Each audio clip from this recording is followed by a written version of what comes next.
Hello, or should I say, Erin Go Bra.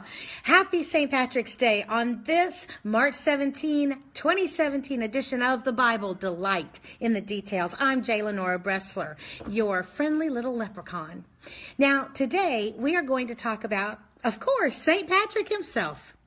St. Patrick's Day is certainly a Christian holiday, and actually we are celebrating the greatest missionary outreach since St. Paul himself, and that is St. Patrick. Patrick lived a very interesting life. He was a fairly wealthy child, you might say, in Wales, when at age 16 he was captured by Irish raiders. He was taken to Ireland where he was made a slave, and he became a shepherd for his captors' sheep.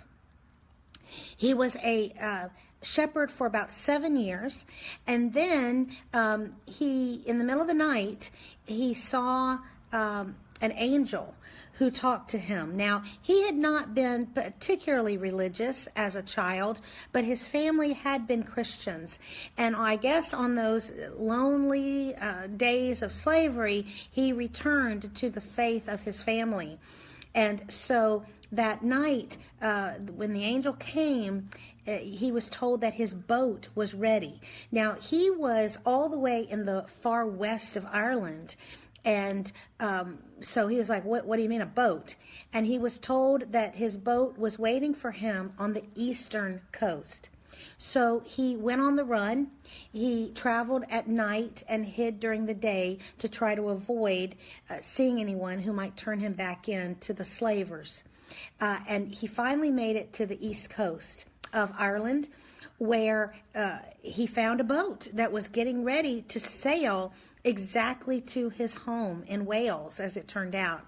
He went up and asked the captain for passage. The captain realized that, hey, this is a runaway slave, and he said no.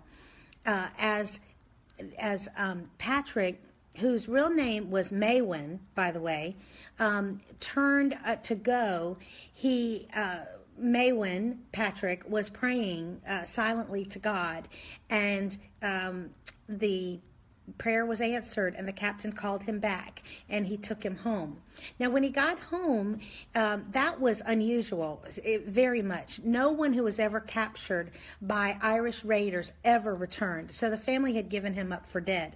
So it was a huge celebration. Well, he decided that he really wanted to give his life to God, and he wanted to become very educated.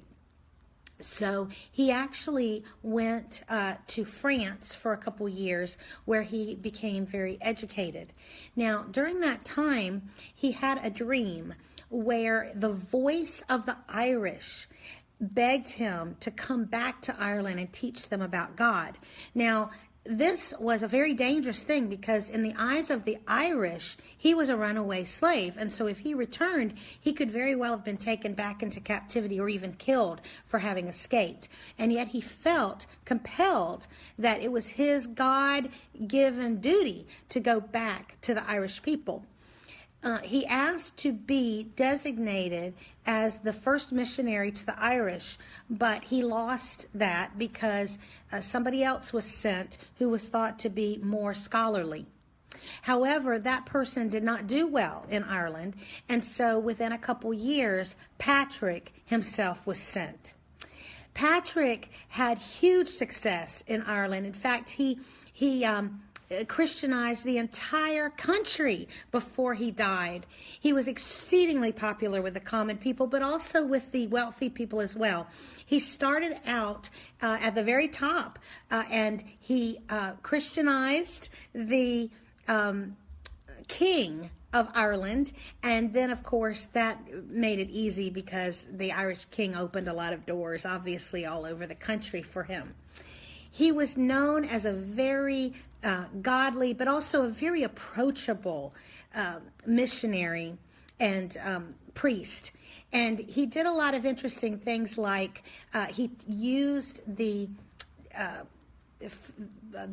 three-leaf clover, which is common to Ireland, to explain the Trinity, how it could be one God but in three persons. And that is why the shamrock to this day is associated with both Ireland and specifically St. Patrick. Now, there's all kind of legends as well that almost certainly did not happen, but are very interesting. You might hear, for example, how St. Patrick drove out the snakes from Ireland. It is true that there are no indigenous snakes in Ireland, so I should go there for sure and live there. I have been there. It's beautiful. But there's all kind of wonderful stories. But what is absolutely true is that Patrick went throughout the entirety of Ireland teaching and preaching in a way that was very accessible and amenable to the common people. And he had huge success. And people loved him. They knew that his heart was real because he had taken this huge chance with his own life of coming back to the very people who had enslaved him. But he helped them be freed from the slavery of sin. He died peacefully after a long and very successful life. The most successful missionary of all time, with one exception, and that would be Paul himself.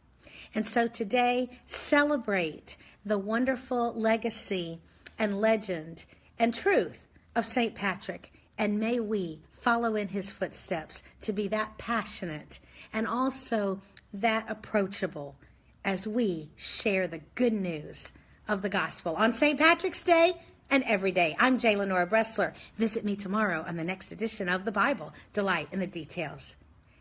Happy St. Patrick's Day.